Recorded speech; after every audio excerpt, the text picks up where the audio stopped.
And welcome to good morning with Venus और मैं हूँ आपकी होस्ट फरीहा इम्तियाज। कैसे हैं आप लोग? उम्मीद करती हूँ खैरियत से होंगे और जहाँ भी होंगे खुदा पाक की हिफ्ज़-ओ-अमान में। नाज़रीन, आज जो चीज़ या जो टॉपिक मैं आपसे शेयर करूँगी, जो इन्फॉर्मेशन आपको आज हमारे गेस्ट के थ्रू मिलेगी या जो बातचीत वो करेंगे, वो मेरा ख्याल है आपके लिए बहुत इन्फॉर्मेटिव होनी ही चाहिए, क्योंकि मैं बात कर रही हूँ तालीम की। तालीम की तो हर कोई बात करता है, लेकिन तालीम के साथ-साथ तरबियत कितनी ज़रूरी है, इसके ऊपर बात करने वाले लोग बहुत कम हैं। क्योंकि हम ये तो चाहते हैं कि हमारा बच्चा या हमारी फैमिली का ये मेंबर जो है बहुत तालीम याफ़्ता हो, लेकिन हमने कभी इस बात के ऊपर फ़ोकस नहीं किया कि उसको तालीम के साथ तरबियत उसको पॉलिश करना कितना ज़रूरी है, उसकी तरबियत करना कितना ज़रूरी है। क्योंकि डिग्रियाँ तो हम बहुत अच्छे इंस्टीट्यूट से हासिल कर लेते हैं, हम बहुत मेहनत भी करते हैं, उसके अलावा हम बहुत ज़्यादा पैसा भी खर्च करते हैं, लेकिन अगर उसके बाद हमारे पास तरबियत नहीं आती और कोई हमें ये बोल जाता है कि इतनी डिग्री होने के बाद इसे तो बात करने की तमीज़ नहीं है, इसे बड़ों से हम कलाम होने का तरीका नहीं आता, तो मेरा ख्याल है वहाँ आपकी डिग्री, आपकी मेहनत सब वेस्ट जाती है। तो हम अक्सर आपने देखा होगा कि बहुत बड़े इंस्टीट्यूट हैं, उसमें छोटी सी अगर क्लास है तो उसकी जो फीस है वो बहुत हाई लेवल की है और मम्मी डैडी माहौल है स्कूल में, बच्चों को इंग्लिश पे जोर दिया जाता है कि आपकी इंग्लिश बहुत अच्छी होनी चाहिए। बहुत सारे स्कूलों में उर्दू बहुत अच्छी होनी चाहिए, लेकिन इंग्लिश और उर्दू तो अच्छी हो गई, उसने वो 3-4 घंटे तो बहुत अच्छे टीचर्स के साथ बिहेव किया। उसके बाद जैसे ही वो उस इंस्टीट्यूट के बाहर गया, तो वो लग ही नहीं रहा था कि ये इस इंस्टीट्यूट में 4 से 5 घंटे इतने अच्छे माहौल में गुजार के आया है। तो वहाँ पे अक्सर माँ-बाप को भी जब वो इस चीज़ पे गौर नहीं करते कि तालीम के साथ तरबियत कितनी ज़रूरी है, फिर बाद में उनको थोड़ी-सी शर्मिंदगी का सामना करना पड़ता है। जब वो किसी गेट टुगेदर में जाते हैं, अपनी फैमिली इवेंट्स में जाते हैं, कोई उन्हें बोल दे कि आपके बच्चे को तो इस चीज़ के थोड़ा-सा भी मैनर्स नहीं है, तब आपको वो लगता है कि जो हम मेहनत कर रहे हैं, जो इस बच्चे के पीछे हम स्ट्रगल कर रहे हैं, वो सब वेस्ट जा रही है। तो हमेशा कोशिश करें कि तालीम तो ज़रूरी है, नो डाउट, लेकिन उसके साथ-साथ तरबियत बहुत ज़रूरी है। वो इसलिए कि आपको तालीम तो कहीं शायद बहुत काम ना आए, लेकिन तरबियत जो है वो चाहे आप कम पढ़े लिखे होंगे, लेकिन तरबियत आपको बहुत आगे तक ले जाने में, आपका इखलाक जब अच्छा होगा, तरबियत अच्छी होगी तो ऑटोमेटिकली इखलाक आपका अच्छा होगा। इखलाक अच्छा होगा तो बहुत सारे काम जो आप डिग्री से नहीं कर सकते, वो आप अपने इखलाक से, अपनी तरबियत से करवा सकते हैं। तो आज हमारे साथ मेहमान मौजूद हैं, हम उनसे भी पूछेंगे, क्या वो मेरी इस बात से एग्री करते हैं? सबसे पहले मैं उनका तारुफ आपसे करवाती चलूँ, जो पहले मेहमान शख्सियत हमारे साथ मौजूद है, उनका ताल्लुक भी एजुकेशन के शोबे से है। हमारे साथ मौजूद है Adeel Ahmed Khan, assistant professor English science college. उनके साथ जो दूसरी मेहमान शख्सियत हमारी मौजूद है, उनका ताल्लुक भी तालीम के शोबे से ही है। प्रोफेसर डॉक्टर सैयदा अज़रा बतूल साहिबा, जो कि बीजीयू में बच्चों को तालीम देने की खिदमत सर अंजाम दे रही हैं। अस्सलाम वालेकुम, बहुत शुक्रिया आप लोग आए, आपने हमें टाइम दिया। अदिल साहब, आप इस बात से कितना एग्री करते हैं कि तालीम के साथ-साथ तरबियत बहुत ज़रूरी है? जी, ऑब्वियसली तालीम हम रस्मी तौर पे भेज देते हैं बच्चे को और उसके बाद बिल्कुल बेगरज हो जाते हैं। उसमें ज़्यादा जो हिस्सा है वो यकीनन स्कूलिंग का है हमारी और उसके बाद फिर पेरेंट्स का है और तरबियत ही ज़रूरी है। बच्चे ने प्रेज़ेंट कैसे करना है तालीम को, कहा ये जाता है कि knowledge can be taught but skill is to be practised, कि नॉलेज पढ़ाया जा सकता है लेकिन ग्रूमिंग एक स्किल है। पेशेंस बच्चे में डेवलप करना, बच्चे में बोलने की स्किल, प्रेजेंटेशन स्किल्स पैदा करना, वो बच्चा जो एक मैट्रिक का बच्चा है वो भी अपना बेहतरीन बिजनेस चला रहा है अपनी कम्युनिकेशन के ज़ोर पे। ये हमारे यहाँ जो लोग आपके यहाँ काम कर रहे हैं वो हो सकता है स्किल बेस्ड हों। मेरे इर्द गिर्द जो इस वक्त माहौल है ये एजुकेशन से ज़्यादा स्किल बेस्ड है। जिन्होंने स्टूडियो सेटअप किया ये सारे ग्रूमिंग की वजह से यहाँ मौजूद हैं। तो जैसे मैं मिसाल देता हूँ कि हमारे यहाँ पीएचडी लोग आए लेकिन वो स्किल्ड नहीं थे चूँकि अपने सब्जेक्ट में और वो जॉब के लिए इधर-उधर फिरते हैं। क्योंकि सिर्फ़ उनके पास डिग्री है लेकिन उनके पास प्रेज़ेंटेशंस नहीं है, कम्युनिकेशन नहीं है, इमेजिनेशन नहीं है, पेशेंस नहीं है। आपने जो एजुकेशन जो रट्टा लगाया है उसको प्रेज़ेंट कैसे करना है, आप में इंटरव्यू स्किल्स नहीं है, तो इसलिए ग्रूमिंग का काम बल्कि एजुकेशन से पहले है। और इसीलिए इस्लाम में है कि माँ की गोद से ही शुरू हो जाती है ये जो तरबियत है। अब ज़ाहिर है कि वो तालीम तो नहीं है ना, जो माँ की गोद में हम हासिल कर रहे हैं, वो तरबियत है। और अदिल साहब, मैं आपको कुछ सॉरी, मैं आपको इंटरप्ट कर रही हूँ, लेकिन बात ये है कि हमारे यहाँ पर इतनी-इतनी बुक्स तो दे दी हैं, बच्चों की कमर के एग्ज़ैक्टली, ऊपर वो झुके हुए हैं और एग्ज़ैक्टली, पढ़ने के लिए जा रहे हैं। लेकिन अगर हम यही बात बाहर के ममालिक में देखते हैं, तो वहाँ पे बैग्स, बुक्स कुछ नहीं है। कुछ भी जो नहीं है। कुछ है उनको रिप्रेज़ेंट करके दिखाया जाता है और उनसे वो दोबारा प्रैक्टिकली करवाया जाता है। ये वाला सिस्टम भी हमारा यही है, रट्टा है, उसके बाद मार्क्स के दौड़ लगी हुई है कि मार्क्स बहुत अच्छे लेने हैं, खानदान में इस बच्चे के इतने आए हैं, इसको क्रॉस करके इससे आगे जाना है। जी जी लेकिन हम फिर हुनर में, तरबियत में बहुत पीछे रह जाते हैं। हम एग्जैक्टली। कंपटीशन में उस तरह तो जीत जाते हैं, लेकिन हम अगर हम दूसरे तरीके से देखें तो हम तकरीबन बिल्कुल हार चुके होते हैं, और जब हमें जाके इस चीज़ का एहसास होता है तब तो बहुत देर हो चुकी होती है। तो सब आप क्या कहेंगी? जी, आपने ये बड़ा अच्छा टॉपिक है और ज़ाहिर है कि हम भी स्टूडेंट से इंटरेक्शन डे टू डे हमारा होता है। हम ये देखते हैं कि वो जो एक गैप जब हम छोटे थे तब का और अब का एजुकेशन का सिस्टम में इतनी चेंज आ गई है कि उस वक्त के लोगों में एटिकेट्स ज़्यादा थे और आज बच्चों में एटिकेट्स नहीं है। नहीं है। तो मैं ये समझती हूँ कि 3-4 ऐसे फैक्टर्स हैं जो कि इस दौर के बच्चों की ट्रेनिंग के जो एस्पेक्ट उसको ख़राब कर रहे हैं। पहले तो हम कहते थे ना कंट्रीब्यूट कर रहे हैं, अब हम ये कहते हैं कि ख़राब कर रहे हैं। उनमें सबसे पहली जो अदारा है वो माँ की गोद है। जैसे कि इन्होंने बताया कि माँ अगर बच्चे को जो बात सिखा देती है उसकी घुट्टी में रच बस जाती है और वो बच्चा जो है ना वो उस चीज़ को हमेशा पल्ले बांध लेता है। माँ उसकी पहली आइडियल शख्सियत उसकी माँ ही होती है, ठीक है, क्योंकि वो इंसान की नेचर है कि जो उससे मोहब्बत करता है वो उसी की बात मानता है और माँ से ज़्यादा मोहब्बत इस दुनिया में कोई बंदा कर ही नहीं सकता। अगर माँ ये कह दे कि बेटा ये गलत है ये सही है तो बच्चा उस बात को पल्ले बांध देगा। पहला इंस्टीट्यूशन तो माँ है। मैं दूसरे इंस्टीट्यूशन की बात करती हूँ कि वो भी माँ ही की तरह है, यानी एजुकेशन इंस्टीट्यूशन के अंदर टीचर्स का रोल क्या है, वो आपका सेकंड इंस्टीट्यूशन आ जाता है। तो अगर आपके उस्ताद उन जिन गोद से तरबियत पा के आए हैं वो रिफ्लेक्शन अपनी तरबियत में करेंगे बच्चों को, स्कूल के बच्चों को, कॉलेज के बच्चों को, जैसी तरबियत उन्होंने खुद हासिल की होगी। अगर उनकी अपनी तरबियत में ही कजी होगी तो यकीनन वो स्टूडेंट को इम्पार्ट नहीं कर सकेंगे वो वाला हिस्सा जो कि कन्विंस नहीं कर सकते, क्योंकि आपकी जो नेचर है वही आपकी जो है ना एक्स्ट्रोवर्ट जो आपकी जो बात है चीत है जो आपकी जो शख्सियत है उसमें नज़र आती है, झलक नज़र आती है। तीसरा चीज़ जो आज के दौर में बहुत बड़ा पार्ट प्ले कर रहा है वो है मीडिया का रोल। अच्छा, मीडिया में अब देखें कि नेगेटिविटी को ज़्यादा उजागर किया जा रहा है, पॉजिटिविटी तो जो चीज़ डोमिनेट करेगी वही आपके ऊपर इम्पैक्ट भी ज़्यादा डालेगी। तो अगर मीडिया को इस सिलसिले में मेरा ख्याल है एजुकेशन मीडिया की भी ज़रूरी है कि आप जहाँ बहुत सी नेगेटिव चीज़ें दिखाते हैं आप तरबियत के पहलू के लिहाज से भी चीज़ों को दिखाएं, ड्रामे ऐसे दिखाएं जिसमें अच्छा एंड हो, बुरा एंड ना हो। लेकिन ऐसे है कि आप जैसे कह रही है ना कि हमें मीडिया में ऐसी चीजें दिखानी चाहिए जिसमें अच्छा एंड हो, बुरा, लेकिन असल में प्रॉब्लम ये है कि हम जिस कल्चर में और जिस माहौल में रह रहे हैं ना हमने वो चीज देखनी ही नहीं है। यूट्यूब पर अगर हम सर्च करते हैं तो बहुत सारी चीजें ऐसी आती हैं जो हमारे लिए बहुत इंफॉर्मेशन की बाइस होती है, लेकिन हम उनको स्क्रॉल करके वहां जाके क्लिक करते हैं जो हमारे माइंड को खराब कर अब रही है। आपकी बात से ही मेरी बात भी कर रही है कि देखिए अगर आपकी तरबियत में वो चीज़ें नहीं है तो आप देखेंगे ही नहीं। आपका जो एप्टीट्यूड है वो उन चीज़ों की तरफ जाएगा जहाँ से आपकी तरबियत मिसिंग हुई है, कोई गैप आ गया है तो आप नेगेटिविटी को ही देखेंगे। तो चौथा जो फैक्टर है जो बहुत ही इंपॉर्टेंट है वो है माशरा। आपके गली मोहल्ले में, आपके हमसायों में, आपके दोस्तों में, आपके पीयर ग्रुप्स के अंदर, आपके जो इर्द गिर्द जितने भी लोग हैं वो सारे इम्पैक्ट करते हैं आपकी ट्रेनिंग के अंदर।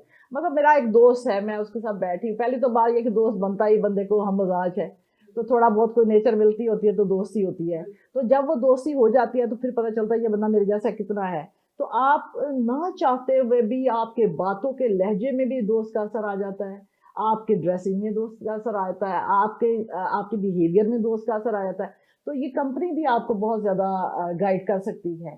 तो मेरा ख्याल में ये 4-5 फैक्टर हैं। इसके अलावा जो इंसान की खुद एक विल पावर है वो भी उसकी ट्रेनिंग में बड़ा हिस्सा डालती है। मैंने देखा कि बहुत से स्टूडेंट आते हैं जो कि बहुत कुछ सीखना चाहते हैं और सीख कर चले जाते हैं और वही उसी स्टूडेंट के साथ वाले उस क्लास में बैठे होंगे वो ऐसे ही जैसे चिकने घड़े के ऊपर पानी डाल दो तो कुछ भी सीख देगा। तो बिल्कुल ऐसे ही है जैसे उस्ताद की भी मैं आपको बता रही हूँ एग्जाम्पल ऐसी है कि बारिश बरसती है तो ये नहीं देखती कि पहाड़ है, जंगल है, दरख्त है, किसके ऊपर पड़ रही है, गीली मिट्टी है, नरम मिट्टी है, रेत है। तो उस्ताद का बिहेवियर भी ऐसे ही होता है ट्रेनिंग करने में, लेकिन जो जिसके अंदर अब्जॉर्प्शन की क्वालिटी जितनी होगी वो उतना ही ज़्यादा अब्जॉर्ब करके करेगा और अपनी शख्सियत का वो हिस्सा भी होनी चाहिए ना। जी जी, ये आपकी सेल्फ पावर भी है कि जो आपको मजबूर करती है आपकी ट्रेनिंग देने की। बिल्कुल, कुछ लोग अपने आप को ग्रूम करना भी नहीं चाहते, कुछ लोग इस तरफ आना भी नहीं चाहते, चाहे उसके लिए टीचर बहुत मेहनत करे, चाहे उसके लिए उसकी माँ बहुत मेहनत करे, लेकिन वक्त के साथ साथ जब वो एक ऐसी स्टेज पे पहुंचता है जब उसको लगता है कि मैंने बहुत सारा वक्त मिस कर दिया अपने आप को ग्रूम करने के लिए, तब वक्त आपके हाथ से निकल चुका होता है और आप वापस से नहीं जा सकते अपनी ग्रूमिंग के लिए। लेकिन अगर आपने आज से सोच लिया है कि आपने अपनी ग्रूमिंग करनी है और आपने अपनी इखलाक को, तमीज़ को, तहजीब को नुमाया अंदाज में बयान करना है, तो अभी से शुरू करें। हो सकता है कि आप अब बहुत अच्छा इस तरीके को, इस चीज़ को अडॉप्ट कर सकें और वो पहले ना कर सकते हो, लेकिन फैसला करें, सोचें और ठान लें कि मैंने अपने आप को ग्रूम करना है। अच्छा दिल साहब, अगर आपसे पूछते हैं कि आपने टीचिंग का ही जो है वो शोबा क्यों इख्तियार किया और कितने साल हो गए हैं आपको इस फील्ड के अंदर? गए और क्यों किया, और वो इसलिए कि वालिद साहब चूँकि थे मेरे प्रिंसिपल रहे, और दूसरा ये कि मेरे आइडियल टीचर्स कुछ ऐसे थे कि जिन्होंने मुझे मजबूर किया, और ये कि इंग्लिश ही के प्रोफेसर बनने पे मजबूर किया। क्लेमेंट जॉन साहब, शिफात यार, शुजातमंद साहब, ये वो बड़े नाम हैं मुल्तान में इंग्लिश के हवाले से, कि जिनको देख के हम इंस्पायर हुए कि इससे अच्छा शोबा और कोई नहीं है, और इसमें इतना मतलब हमें मिलता है कि ये जॉब नहीं है बल्कि ये तो हमारा शगल भी है और एक नेक काम भी है, शोबा भी पैगम्बराना है, तो दीन और दुनिया दोनों ही इसमें साथ साथ हम चला तो सकते कभी हैं। आपने ऐसा तो नहीं देखा कि हमारी जो माशरा है ना वो इंग्लिश के पीछे पागल है? जी वो जी बेशक नहीं, उनकी खराब है, जी जी लेकिन एग्जैक्टली। अगर वो ये सोच रहे हैं हमें इंग्लिश आ गई है तो हम हम्म, बड़े हाई फाई जी, एक सर्कल से काश, ताल्लुक रखते हैं। काश मैडम, काश ऐसा होता काश, बिल्कुल। कि वो इतने पागल होते इंग्लिश के लिए, लेकिन ये तो काफिरों की ज़ुबान करार दी गई। और शुरू से सर सैयद ने इस पे बहुत मुहिम चलाई कि इंग्लिश सीखो, इसके बगैर हिंदू आगे निकल जाएंगे तुमसे, और फिर कुछ ये इंग्लिश की तरफ रुख किया। 1947 के बाद फिर हमें ज़वाल आया और इंग्लिश तो प्रमोट हुई नहीं। यहाँ इंडिया में तो सब बोल रहे हैं ना इंग्लिश, यहाँ कितने लोग बोल सकते हैं? इवन के मास्टर्स इंग्लिश, बीएस इंग्लिश हम करवा के बच्चे फारिग करते हैं तो वो इंग्लिश नहीं बोल सकते। तो आप कहती हैं कि क्रेज़ है इंग्लिश का, तो नहीं है क्रेज़ इंग्लिश का। ऐसे ही है कि जैसे आप अच्छा बोलती हैं, मैं अच्छा इंग्लिश बोल सकता हूँ, तो लोग कहेंगे वेरी गुड। वो इसलिए कहेंगे क्योंकि अक्सर लोग नहीं जानते बोलना। तो ये तो हमारी ख्वाहिश है कि लोग इंग्लिश बोलें, इंग्लिश को समझें, और इससे ज़ुबानें सब, जैसे हुजूर ने फरमाया कि तालीम हासिल करने चीन भी जाना पड़े तो जाएं। तो तो वो चीन में चीनी चीन चीनी तो चले जाएंगे। जी जी नहीं, मतलब चीनी तो नहीं बोली जाती थी ना अरब में, तो दूसरी ज़ुबान ही सीखनी थी ना। तो कोई ज़ुबान किसी की नहीं है, ये एक लिंगुआ फ्रैंका है, पूरी दुनिया में बोली जाती है। आप बाहर जाएं, कैसे कम्युनिकेट करेंगे? फ्रांस जाएंगे तो इंग्लिश ही में करेंगे ना, और वो भी हमसे इंग्लिश ही में करेंगे। तो ये नेसेसिटी है, ये कंप्यूटर की ज़ुबान है। तो हम तो चाहते हैं कि लोग आएं इस तरफ, क्रेज़ नहीं है अच्छा, यहाँ। जब आपने इंग्लिश तो ये जी मतलब जी। स्टडी की है, पढ़ा है आपने, तब आसान थी या अब आसान है? इसमें मुश्किल कहाँ है कि जी। लोग नहीं इसकी प्रोनाउंसिएशन सही कर पाते? ठीक है। अब इसमें एक बात तो ये है कि हम उर्दू में भी प्रोनंसिएशन बहुत लोग नहीं करते ठीक, तो दैट्स नॉट अ प्रॉब्लम, क्योंकि वो एक ज़ुबान नेटिव नहीं है हम उसके स्पीकर्स। उसमें तो कुछ ना कुछ मिक्स हो जाता मिक्स हो जाता है, तो अगर नहीं भी है प्रोनंसिएशन ठीक तो इट्स ओके, फिर क्या हुआ अगर नहीं है? तो इस वजह से सीखने का मकसद ये है कि देखें 4 स्किल्स हैं ना, लिसनिंग है, उसके बाद स्पीकिंग है, फिर रीडिंग है, फिर राइटिंग है। हमारा जो एजुकेशनल सिनेरियो है वो इसके बिल्कुल उलट है। यानी मैंने ज़ुबान कैसे सीखी कि हमने पहले सुना, और ज़ाहिर है कि हम वोम से ही, माँ के पेट से वोम से सुनना शुरू करते हैं। सुनी, उसके बाद फिर हमने 1.5 साल में मेम्बलिंग और बबलिंग शुरू की, बोलना शुरू किया, और उसके बाद फिर हमें कहते हैं 3-4 साल में कि अब इसे स्कूल भेजें, वहाँ रीडिंग शुरू की, फिर राइटिंग। ये एक नेचुरल प्रोसेस है लैंग्वेज लर्निंग का। तो अब हमारे यहाँ ये ग्रूमिंग तो है नहीं, हमारे यहाँ तो बच्चे को भेजा जाता है, वो सिर्फ रीडिंग राइटिंग कर रहा है इंग्लिश की, कभी उसे बुलवाया या उसे सुनाया तो नहीं गया। हमें अब तक इंग्लिश क्योंकि सॉन्ग्स नहीं आपने समझ अक्सर आते। देखा होगा कि अगर बच्चे को कुछ याद भी करवाना है तो टीचर या उसको लिखें, लिख के जी जी उसको एग्जैक्टली, लिखवाएं, जी जी उसको लिखवा तो लिया, लेकिन वो एग्जैक्टली रीडिंग करने के लिए बैठा, उसको समझ नहीं आ रही कि इस वर्ड को पढ़ना कैसे है। एग्जैक्टली लिख वो बिल्कुल परफेक्ट रहा है, परफेक्ट रहा है और पढ़ भी रहा है, लेकिन वो बोल नहीं पा रहा, वो सुन नहीं पा रहा, इंग्लिश समझ सॉन्ग नहीं उसे पा रहा। समझ नहीं पा रहा। तो लैंग्वेज का बेसिक मकसद तो स्पीच है ना, कि हम बोलें। तो हम कहते हैं कि फर्ज किया हमारे यहाँ सराइकी कम्युनिटी है, और अगर पंजाबी हैं, तो अगर वो बोल रहे हैं सिर्फ और वो लिख पढ़ नहीं सक रहे, तो हम ये नहीं कहते इन्हें लैंग्वेज आती है, बल्कि अगर उन्हें बोलनी आती है, सुनते हैं, लिखनी पढ़नी बेशक नहीं आती, लेकिन हम कहते हैं वो बहुत अच्छा बोलते हैं, उन्हें ज़ुबान आती है। तो इट मीन्स कि ज़ुबान बेसिकली लिसनिंग एंड स्पीकिंग तो है। ये जो हम लिखते हैं तो इसीलिए मेरा ख्याल है हमारे मुल्क में ठेले वाले बहुत ज्यादा हैं जो कि हमें उन चीजों के अंदर रैप करके तो देते हैं लेकिन हमें उन चीजों का एग्जैक्टली समझ कुछ नहीं है। हाँ, जब एग्जैक्टली रैप होकर चीजें आती हैं हम जरूर पढ़ रहे होते हैं इसके ऊपर क्या लिखा हुआ क्या है। लिखा हुआ है। तो आपसे मजीद बातें करेंगे लेकिन अब टाइम हुआ एक ब्रेक का। देखते रहिए गुड मॉर्निंग विद वीनस, मिलते हैं ब्रेक के बाद।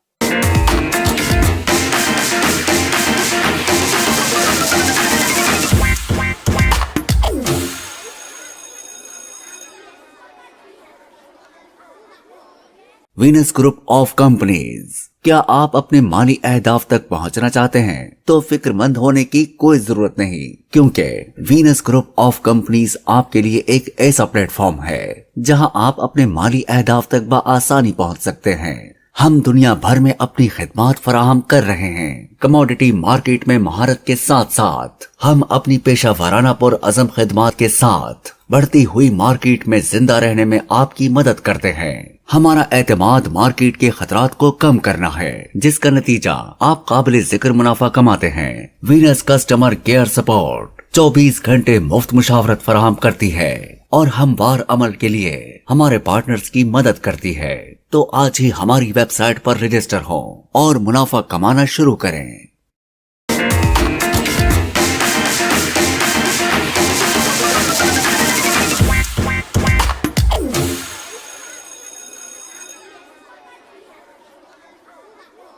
वेलकम बैक नाजरीन to good morning with Venus. अब चलते हैं प्रोफेसर डॉक्टर सैयद अजरा बतूल के पास। हम उनसे पूछते हैं कि वो जो इकोनॉमिक्स की बच्चों को तालीम दे रही हैं, बच्चों में कितना क्रेज है और आजकल के बच्चे क्या वाकई में तालीम के साथ तरबियत को अहमियत देते हैं कि अगर उन्हें टीच करना भी चाहते हैं क्योंकि इनकी पर्सनैलिटी ऐसी है, ये चाहती होंगी लाजमी अपने स्टूडेंट को ग्रूम करने के लिए, क्योंकि हम इनसे दूसरी दफ़ा मुलाकात कर रहे हैं तो इनके मिलने से हमें इतना तो पता लगा है कि ये ग्रूमिंग जरूर करती होंगी। लेकिन क्या बच्चे करना भी चाहते हैं, करवाना भी चाहते हैं कि वो बोलते हैं बस जी हम यहाँ पे तालीम हासिल करने आए हैं और यही हमारा एक मकसद है और बस दैट्स इट, इसके अलावा और कुछ नहीं? क्या ऐसा है? ये आपने बड़ी अच्छी बात की। पहले तो मैं इनकी बात के हवाले से, लैंग्वेज के हवाले से बात करना चाहती हूँ। उन्होंने कहा जी लोग कहते हैं ये काफरों की लैंग्वेज है। अच्छा, जो लैंग्वेज है वो मीडियम ऑफ एक्सप्रेशन है, इट इज़ नथिंग एल्स। आपने अपना जो माफी ज़मीर है वो बयान करना है। तो मेरा ख्याल में कोई लैंग्वेज ना बढ़तर है ना कमतर है। नॉलेज की लैंग्वेज अगर इंग्लिश है तो हमें उसे प्रमोट करना चाहिए। अब चाइना पूरी दुनिया में चाह रहा है, चाइनीज़ लोग सीख रहे हैं धड़ाधड़, तो फिर ये इंग्लिश से चाइनीज़ में, बल्कि सारी दुनिया में सबसे ज़्यादा बोली ही चाइनीज़ ज़बान जा रही है। उनको पता है चाइनीज़ की पॉपुलेशन भी ज़्यादा है और लोग आजकल जैसे चाइना की ग्रोथ हो रही है इकोनॉमिक, तो उसके हवाले से लोग उसे सीखने की कोशिश करते हैं। तो फिर आप काफर थे, अभी उसके बाद जो काफर के अलावा जो मुल्हिद हैं वो भी हम कहेंगे ये मुल्हिद की ज़बान है। तो सबसे खूबसूरत ज़बान जो है वो मोहब्बत की ज़बान है, इससे ज़्यादा खूबसूरत ज़बान नहीं है। लेकिन ये हमें सीखने को कहाँ मिलेगी? ये मैं आपको बता, ये इसी की तरफ आ रही हूँ। आपने कहा जी इकोनॉमिक्स पढ़ाती हैं, आप बताएं कि ग्रूमिंग करती हैं या नहीं करती हैं। तो मेरा ख्याल में जो ग्रूमिंग वही बंदा कर सकता है जो सेल्फ ग्रूम्ड होता है। और वो अगर वो ये उसकी अपनी तरबियत में खामी रह गई है तो फिर वो जितना भी चाहे वो उसको वैसे नहीं पहुंचा सकता जैसे पहुंचाना चाहिए। तो मेरा ख्याल में मैं ये समझती हूँ कि मैं ये जो लैंग्वेज मोहब्बत की है उस्ताद के अंदर सबसे ज़्यादा होना चाहिए। मैंने ये देखा है कि आजकल उस्तादों में भी इतना पेशेंस नहीं है जितना कि होना चाहिए। उस्ताद को जब कोई भी स्टूडेंट जो है वो मिसबिहेव करता है तो उस्ताद उससे ज़्यादा शाउट करेगा अगर, तो फिर आप में उसमें क्या फ़र्क रह गया? उस्ताद एक लीडर है, माँ या बाप की तरह है।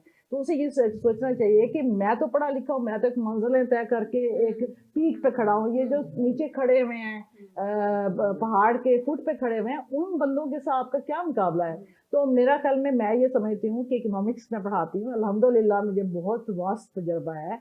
मेरे साथ स्टूडेंट टैग भी होते हैं रूहानी तौर पे भी, और दूसरी बात ये है कि मैं शऊरी कोशिश करती हूँ कि इनको किसी कोड वर्ड्स में भी मैं इनकी तरबियत करूँ।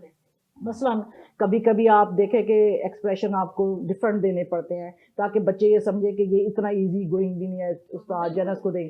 तो मैं कोशिश ही करती हूँ कि स्टूडेंट मेरे साथ अटैच हों। ये देखें, जो एक लोहा जब तक गर्म नहीं ना होता उसे आप कभी भी शेप अप नहीं कर सकते। जब तक उस्ताद स्टूडेंट के जहनों के ऊपर काबज नहीं होता तब तक वो बच्चे उससे सीखना नहीं चाहते।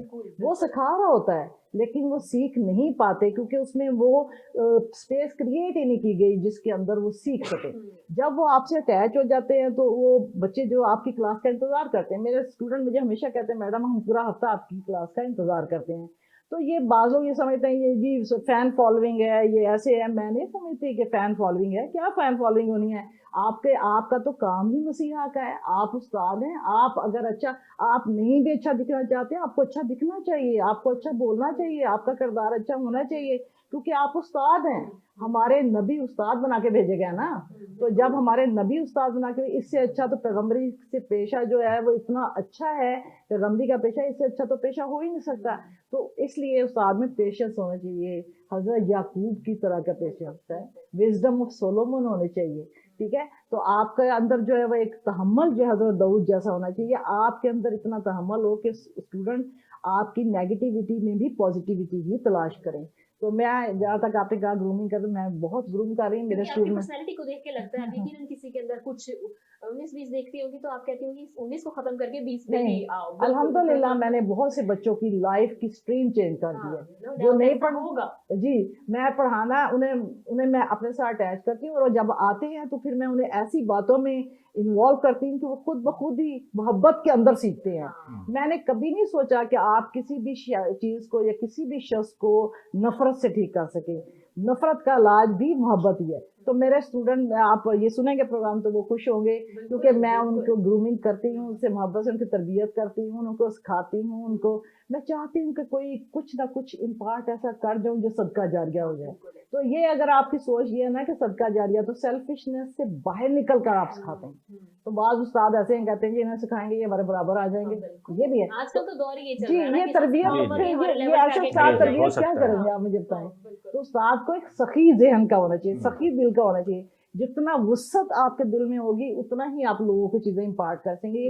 वो बेशक स्माइल ही हो, आप बखील बंदा तो मुस्कुरा भी नहीं सकता, मैं आपको बताऊं। बिल्कुल ऐसा ही है, उसके चेहरे से जी, पता लग जाएगा पता कि चल ये जाता है, fake टाइट होता मुस्कुराहट है है। जी। अच्छा दिल साहब, जैसे कि अब साइंस कॉलेज में अपनी जी, जी। खिदमत सरंजाम दे रहे हैं, उसमें आप क्या समझते हैं कि बच्चों को इंग्लिश की जो तालीम देना है वो कितना मुश्किल है? वो सीखना नहीं चाहते या वाकई में एक मुश्किल जबान है या सिर्फ हमारे जहन पे हावी है कि ये मुश्किल है, वैसे ही अदरवाइज मुश्किल नहीं है? जी, पहली बात तो ये है कि एक ज़ाहिर है कि हमारा बैकग्राउंड है इंग्लिश के हवाले से, तो कि हमें मुश्किल उसे सिखाने का तरीक़ा गलत है। मुश्किल जैसे बना मैंने लिया कहा हमने। कि मुश्किल बना लिया कि हम ग्रामर से शुरू करेंगे और उर्दू की भी नहीं आती जो हमें ग्रामर, इसमें ज़मीर और ये तरकीबात ये किसे आएँगे? तो हमने उसे मुश्किल बना के शुरू से पेश किया, नंबर 1। नंबर 2, उसकी प्रेज़ेंटेशन ऐसी नहीं होनी चाहिए थी जैसी है। अब 3 मंथ कोर्सेज़ भी तो हैं लैंग्वेज के, तो फिर कैसे लोग 3 महीने में ज़ुबान सीख लेते हैं? तो आखिर आप सॉरी मैं आपको जी, इंटरप्ट कर जी। रही हूँ, वाकई में 3 महीने में इंग्लिश आ सकती है जी, बोलना? बोलना आ सकती है क्योंकि पहले से आपका वोकैब्युलरी, आपकी तालीम 12 साल है, 14 साल है, कुछ ना कुछ बेसिक वोकैब्युलरी आपके पास होती है, पहले से होती है, तो इसकी वजह से आप कुछ बेहतर सीख सकते हैं।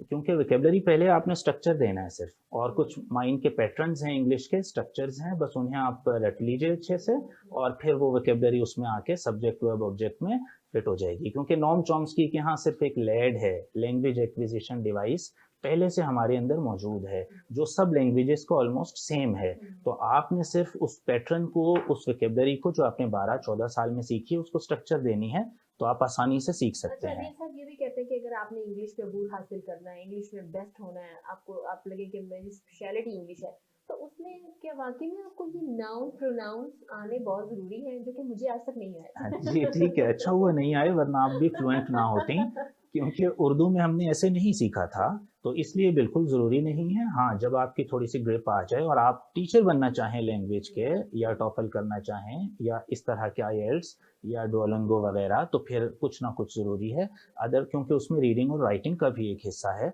यानी एडवांस लेवल पे तो ठीक है, लेकिन आपको बेसिक लर्निंग जो मैं 3 मंथ का कोर्स कह रहा हूँ, उसमें बिल्कुल ज़रूरी नहीं है। लेकिन अलमिया ये है कि वो 3 महीने के जो कोर्सेज़ हैं, उसमें भी वो कुछ नहीं सिखाया जा रहा, जो सिखाना चाहिए उन्हें।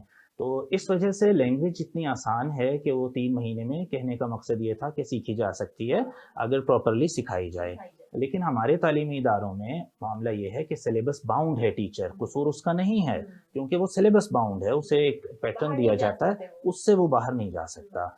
अगर बरसबील तज़किरा एक बात करता चलूँ कि उसमें बाहर जाने का एक तरीका मैंने चोर रास्ता कि प्रेजेंटेशन स्किल्स हैं, जैसे बीएस में तो प्रेजेंटेशन हर बच्चे ने देने हैं, मजबूरी है, 10 मार्क्स हैं उसके। तो उसमें मैं ये करता हूँ कि उन्हें उसी प्रेजेंटेशन में ऑडियंस के जो आदाब हैं, क्लैपिंग करनी है तो कैसे करनी है, ऑडियंस ने एक्टिव लिसनिंग कैसे, ग्रूमिंग की आप बात कर रहे हैं ना, तो साथ साथ एक्टिव लिसनिंग कैसे करनी है, उसके क्या टिप्स हैं, क्योंकि जो सुनता अच्छा है वो बोलता भी अच्छा है, जाहिर है जो इनपुट होगा वही आउटपुट भी होगा। तो एक्टिव लिसनिंग उन्हें सिखा दी, उसी दौरान जो प्रेजेंटेशन देने का जो अपीयरेंस है उनकी टॉप टू टो वो कैसी होनी चाहिए, उस दिन कैसा उन्होंने अपीयरेंस करके आना चाहिए, उनके शूज़ से लेके टॉप तक कैसा होना चाहिए ये बता दिया। कलर मैचिंग क्या होती है, कलर थेरीज क्या होती हैं, ये कुछ बता दिया उन्हें कि ये कलर थेरीज हैं, इसको इसके साथ डे टाइम की क्या कलर स्कीम है ये बता दिया। यानी मैंने कुछ ऐसे साइड वेज प्रेजेंटेशन स्किल्स ही में रखे हुए हैं। उसके बाद आपने रोस्टम पे खड़े होना है, नहीं होना, हाथ कितने खोलने हैं, नहीं खोलने, स्पीच है, डिबेट है, डेक्लामेशन है या प्रेजेंटेशन है, लेक्चर है, फर्क क्या है इन सब के छोटे छोटे, ये बहुत ज़रूरी है, ये ग्रूमिंग का हिस्सा है। इसके साथ साथ जब आप आएँ, आई कांटेक्ट, रेपोर कैसे बनाना है आपने ऑडियंस से, उसके बाद टॉपिक वाइट बोर्ड का इस्तेमाल कैसे करना है, उसके क्या क्या हिस्से हैं, उसके बाद नेक मूवमेंट आपकी कैसी होनी चाहिए, कितनी फ्लेक्सिबल होनी चाहिए। जी जी। बहुत शाय है और आप उसको चीजें सिखा रहे हो, उसको कितना अच्छा लगता है इन सब चीजों को सीखने में जी और सामने रिप्रेजेंट करने में और बेस्ट प्रेजेंटेशन। जी ठीक है। एक बात तो मैडम ने जैसे की कि एक तो घर की तरबियत है उसमें और उसका अपना पोटेंशियल है कि वो उसमें चाह कितनी है, जहाँ चाह वहाँ राह, तो उसमें चाहत कितनी है, उसमें पोटेंशियल कितना है, इस पे डिपेंड करता है। अगर उसमें है, लगन है, तो वो तीसरी प्रेजेंटेशन में इसमें से मैक्सिमम सीख लेता है, तीसरी प्रेजेंटेशन में। और अगर चाह नहीं है तो फिर उसको थोड़ा सा टाइम लगता है, 6 प्रेजेंटेशंस लग जाएंगी, लेकिन वो आएगा ज़रूर, क्योंकि वो औरों को देख रहा है कि मेरे बराबर जो लोग आए थे बीएस में वो अब चेंज होते जा रहे हैं आहिस्ता आहिस्ता, तो उनको देख के मोटिवेशन आएगी। ठीक है कि वो ज़्यादा आई कांटेक्ट जैसे मैं कहता हूँ करें, क्योंकि 300-300 पेजेस की सिर्फ आई कांटेक्ट पे ही बुक्स हैं कि आई कांटेक्ट कैसे बेहतर करना है आपने, और ये बहुत जरूरी जी है, बहुत ज़रूरी है, ग्रूमिंग का हिस्सा है हमारी। बिल्कुल, अगर आपका आई कांटेक्ट स्ट्रांग हो गया ना, जी, फिर मेरा जी। ख्याल है आप किसी भी जगह कोई भी चीज जो है वो प्रेजेंट कर सकते हैं। प्रेजेंट कर सकते हैं। मैडम आप क्या कहेंगी, कितना एग्री करेंगी इस बात से? जी, ये बात बड़ी अच्छी इन्होंने की है प्रेजेंटेशन की। मैंने ये देखा है कि यहाँ क्योंकि मैं पंजाब यूनिवर्सिटी से पढ़ी हूँ, मैंने देखा है कि वहाँ तो एक रीन जाती है, पढ़ती है आपके साथ, और बड़े पैशनेट लोग होते हैं और वो बड़ा मतलब ये कि एडवांस चल रहे होते हैं। तो जब मैंने यहाँ पढ़ाना शुरू किया तो मुझे एहसास हुआ कि जनूबी पंजाब के अंदर लोग शाये हैं ज़्यादा, मतलब खसूसन जो फीमेल हैं वो तो बहुत ज़्यादा, आपको पता है, वो पर्दा ऑब्जर्व भी करती हैं, और वो अगर पर्दा फुल नहीं है तो वो बहुत ही अच्छे तरीके से तहजीब से कैरी करती हैं। तो उनके अंदर थोड़ा ये होता है कि क्योंकि को एजुकेशन में पढ़ रहे हैं, इधर मेल्स हैं फीमेल्स हैं, वो समझते हैं कि अगर हम बोलेंगे तो ये पता नहीं हमारे बारे में क्या कमेंट्स देंगे। लेकिन मैंने अपने जो क्लास के अंदर है वो ऐसा माहौल बनाया होता है कि जो मेल्स हैं वो डोमिनेट नहीं कर सकते।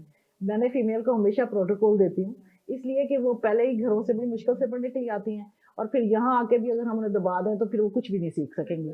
तो मेरा बिल्कुल, मैं इनकी बात से मैं अग्री करती हूँ कि मेरा फोकस ये होता है कि बच्चों, सिर्फ आपने किताबें रट के चले नहीं जाना। आप जब तक बोल नहीं सकते, आप कभी भी किसी को कन्विंस नहीं कर सकते अपनी डिग्री से। आप जब चले जाते हैं ना तो आपकी किताबें, डिग्रियां, कागज के टुकड़े तो बंद हैं बैग के अंदर पड़े हुए, आपकी सारी शख्सियत आपके सरापे में नजर आती है। आज का टॉपिक जी जी बिल्कुल, सरापे में नजर आती है। वो सरापा क्या है? आपकी गुफ्तार है, सबसे पहले आपका लिबास है, नेपरल ऑफन प्रोक्लेम्स अ मैन, कि आप जाते हैं आपको पता चलता है ये बंदा गर्म इलाके से आया है, सर्द से इलाका है, अमीर है, गरीब है, इसकी टेस्ट कैसी है। तो आपका लिबास काफी हद तक आपकी जो रिप्रेजेंट करता है। फिर दूसरी बात आपकी ज़बान है, आप जब बोलते हैं तो पता चलता है किस लैंग्वेज से आप बोल रहे हैं, और आपका तरीका, और क्या आप फौरन ही अपनी लैंग्वेज से, अपने बोलने से आप लोगों को कन्विंस करना शुरू कर देते हैं। तो मौलाली का कॉल है कि बोलो ताकि तुम पहचाने जाओ। तो इसलिए ये बोलना जो स्टूडेंट के अंदर जो वे ऑफ एक्सप्रेशन है, ये इतना इम्पोर्टेंट है। जब आप जॉब लेने जाते हैं तो आपको ये सारी चीज़ें, ये कह रहे थे कि लिबास कैसा पहन के हैं, बोलते कैसे हैं, आई कांटेक्ट है या नहीं, तो ये चीज़ें जो है ना, ये मैं क्लास में सिखाती हूँ। मुझे पता और ये है बहुत कि अच्छी चीज़ जी है कि आप अपने स्टूडेंट को जी गाइड करती हैं। जी मैं डेली एक तो मैं तलावत कुरान पाक से मैं अपने लेक्चर का आगाज़ करती हूँ, फिर थोड़ा सा स्टूडेंट जो है ना वो नॉर्मलाइज हो जाते हैं, फिर उसके बाद जो है ना मैं कोई अच्छी बात 5-7 मिनट ज़रूर करती हूँ। फिर वो बच्चे बच्चे मुझे कहते हैं कि मैडम जिस तरह आप हमें बताती हैं ना, इस तरह आज तक हमने कभी नहीं सुना। हमें मज़ा इसलिए आता है कि हमें ज़िंदगी की आप हकीकतें समझाती हैं कि लेकिन कैसे अगर हैं। आप आते ही क्लास में स्टडी शुरू कर देंगे ना, वो जी बच्चा बिल्कुल डिस्टर्ब जी हो जी जाएगा कि आते ही टीचर ने ना सलाम ना दुआ जी और पढ़ाना शुरू कर दिया। लेकिन जैसे आपने अभी अपना वे ऑफ स्टाइल बताया कि मैं ऐसे बच्चों को स्टार्ट करती हूँ, तो ये बहुत अच्छा है। बच्चा थोड़ा सा मेंटली रिलैक्स होता है, उसके बाद देन वो एजुकेशन की तरफ आता है कि अब हम अपने लेक्चर की तरफ चलते बिल्कुल, मैं उनको उनके अंदर वो कॉन्फिडेंस इनकलकेट करती हूँ ताकि वो मैं कहती हूँ बच्चों जब आप यहाँ से जाएंगे ना बाहर तो आपकी एजुकेशन कंप्लीट होगी, फिर आपसे लोग पूछेंगे किसने पढ़ाया है, तो जब आप मेरा नाम लेंगे तो मुझे खुशी होगी कि आपने मुझे आइडियलाइज Proud किया है, feel होगा ना प्राउड आपके फील लिए। करूंगा। तो आपने सबने डॉक्टर अजरा ही बनना है। मतलब ये कि अगर मैं अपने को ये तो नहीं कहती कि मैं कोई 30 मार खा हूँ कि मैं बहुत ही अपने आप को समझे, हमारा उस्ताद जो लेकिन होता है अगर ना। आपकी इनर सेटिस्फेक्शन है ना जी अपने प्रोफेशन को जी लेके, तो ये 30 मार्क खान से ज्यादा है। जी बिल्कुल, आई एम टोटली अग्री कि मैं तो सेटिस्फाई हूँ अल्हम्दुलिल्लाह, इतनी ज़्यादा, क्योंकि मैं नियत ही ये रखती हूँ कि मैंने लोगों को आज सिखाना है। मेरे लिए हर सुबह एक चैलेंज होती है कि आज मेरे स्टूडेंट को किस तरीके से मोटिवेट करना है। और आप देखें वो मैं टेस्ट देती हूँ तो टेस्ट में अच्छे नंबर लेते हैं, वो प्रेजेंटेशन अच्छी देते हैं और क्लास पार्टिसिपेशन अच्छी करते हैं। तो जब तक उनका मिड आता है ना वो काफ़ी हद तक ठीक हो चुके होते हैं, फिर उनके मार्क्स अच्छे भी आ जाते हैं। तो आपकी असल में ये आज का जो दौर है ना सिर्फ किताबें रटने का दौर नहीं है, बिल्कुल अब नहीं है। इनफॉर्मल लर्निंग का दौर है। बिल्कुल ऐसे आप उस्ताद की बातों से भी बहुत कुछ सीख सकते हैं। तो मैं ये समझती हूँ कि ये जो बोलना है ये बहुत बड़ा हुनर है और ये बच्चों को आना चाहिए, क्योंकि जो माशरे के लोग बोल नहीं सकते वो लेस कॉन्फिडेंट होते हैं और जो बोलता है यही पता चलता है कि बिल्कुल जो ऐसे कितने ही। कॉन्फिडेंट। जी सर, जैसे डॉक्टर साहब ने बताया कि बोलना बहुत जरूरी है, या टीचर जो है टीचर से हम बहुत कुछ सीख सकते हैं, क्या आप इससे एग्री करते हैं? आप क्या समझते हैं कि एक अच्छे टीचर के अंदर जिसका बच्चा मतलब चलने उठने बैठने बोलने के स्टाइल से भी सीख सकता है, तो उसमें क्या क्वालिटीज होनी चाहिए कि वो अच्छा एजुकेशन होनी चाहिए उसकी, या उसकी भी ग्रूमिंग बहुत अच्छी होनी चाहिए? जी ठीक है, एजुकेशन तो उसके पास ऑलरेडी है, तो डिग्री वो है। यहाँ है। हाँ। अच्छा, अब उसमें क्योंकि मुसलमान जैसे है ना कि बनने का एक अमल है और वो डेली है और डेली 5 बार है शायद, तो इसी तरह इंसान बनने का अमल डेली है, क्योंकि हदीस मुबारका है कि वो मोमिन नहीं है जिसका आज कल जैसा हो, यानी जी उसका आज कल से बेहतर होना चाहिए। बिल्कुल यही टीचर पे भी अप्लाई होता है कि उसका कल कोई गलती हुई होगी, उससे वो सीखे कि मेरी क्लास कंट्रोल अच्छा नहीं था, उसको फिर समझ आएगी कि मेरी कहाँ गलती थी, उसको ये समझ आएगी कि बच्चा अटेंटिव नहीं थे कुछ आज मेरे पास, उसे सीखना चाहिए।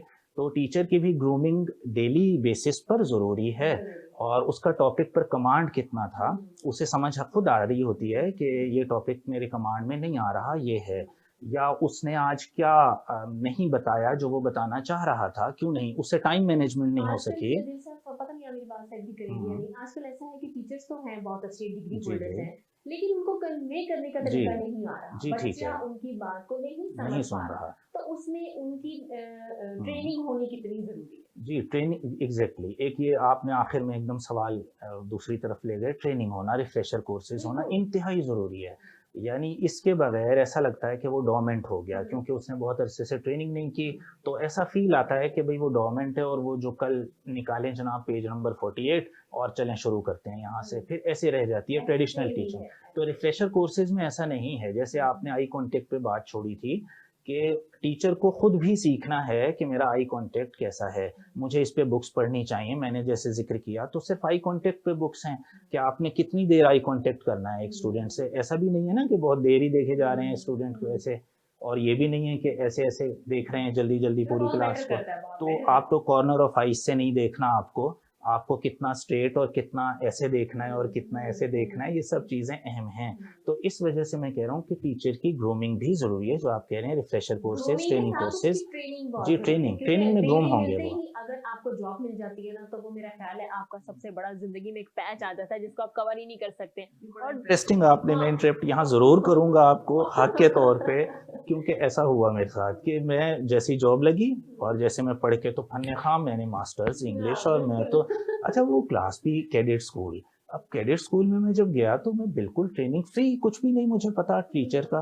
तो जैसे ही मैं गया तो बच्चे मुझसे तो अटैक शुरू हो गए, सर जलेबी की इंग्लिश क्या है, सर गोलगप्पे को क्या कहेंगे, सर पकोड़े को क्या कहेंगे, स्पीचलेस कि मेरे पास कुछ भी नहीं था बताने को।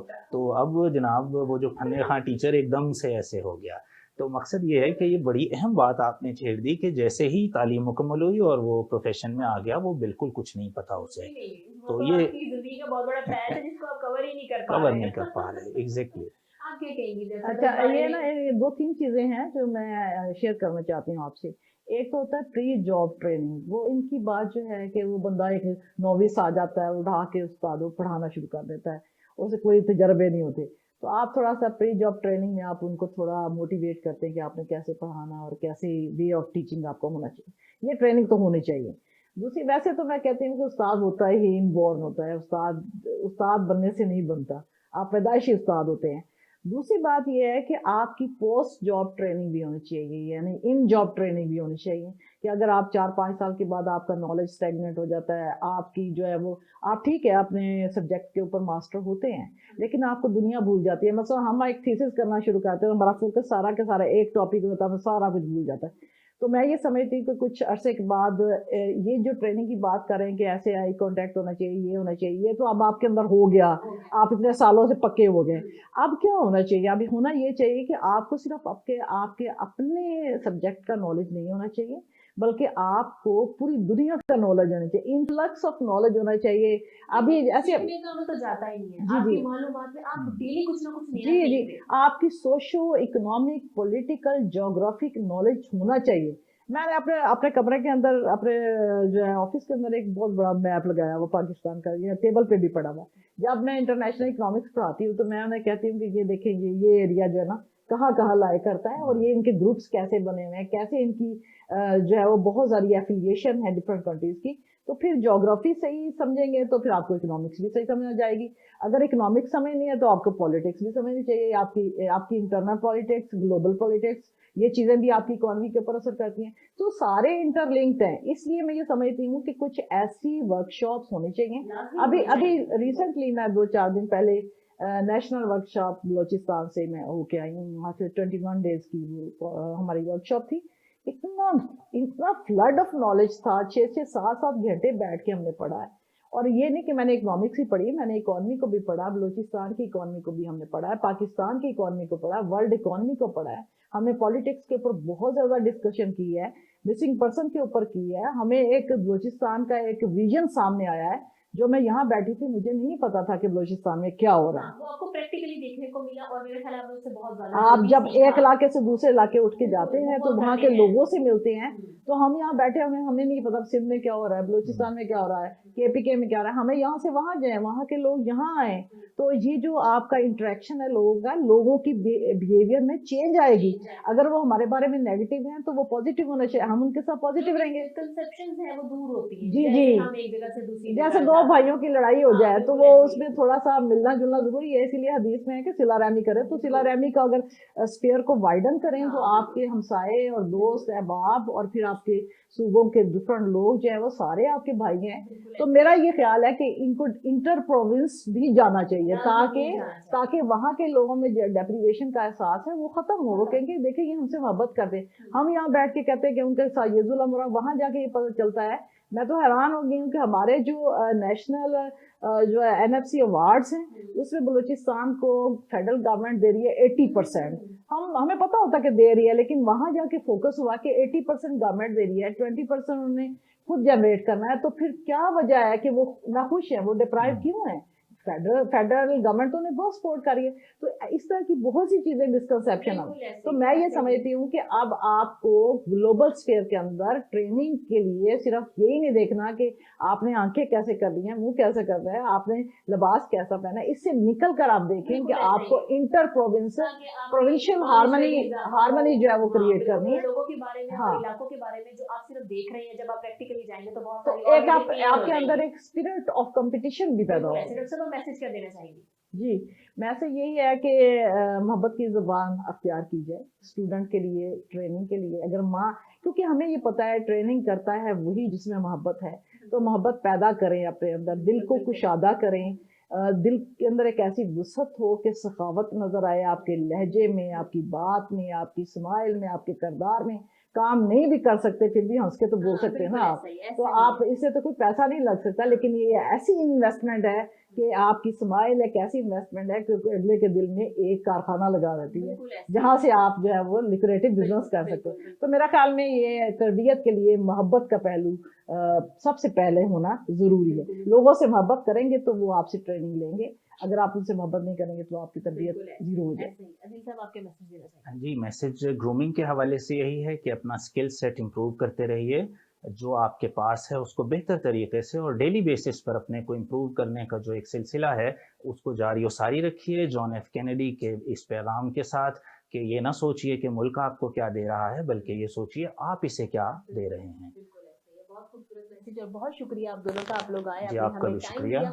तो जी नाज़रीन, जैसा कि इन्होंने बताया है कि आपने ये नहीं सोचना कि मुल्क आपको क्या दे रहा है, और आपने ये सोचना है कि आप मुल्क को क्या दे रहे हैं, आप अपनी ज़ात के लिए क्या कर रहे हैं। डिग्री के साथ साथ तरबियत बहुत ज़रूरी है। अगर आपके पास, आपको लगता है कि कहीं पे ये पैच आ रहा है, तो आज से और अभी से ये इरादा करें कि इस पैच को आपने दूर करना है और अपनी ग्रूमिंग करनी है अपने लिए, अपनी आने वाली नस्ल के लिए और अपने मुस्तकबिल के लिए। तो कल आपसे दोबारा मुलाकात होगी नए मेहमानों के साथ, नए टॉपिक के साथ। तब तक के लिए इजाज़त दीजिए। अल्लाह हाफ़िज़।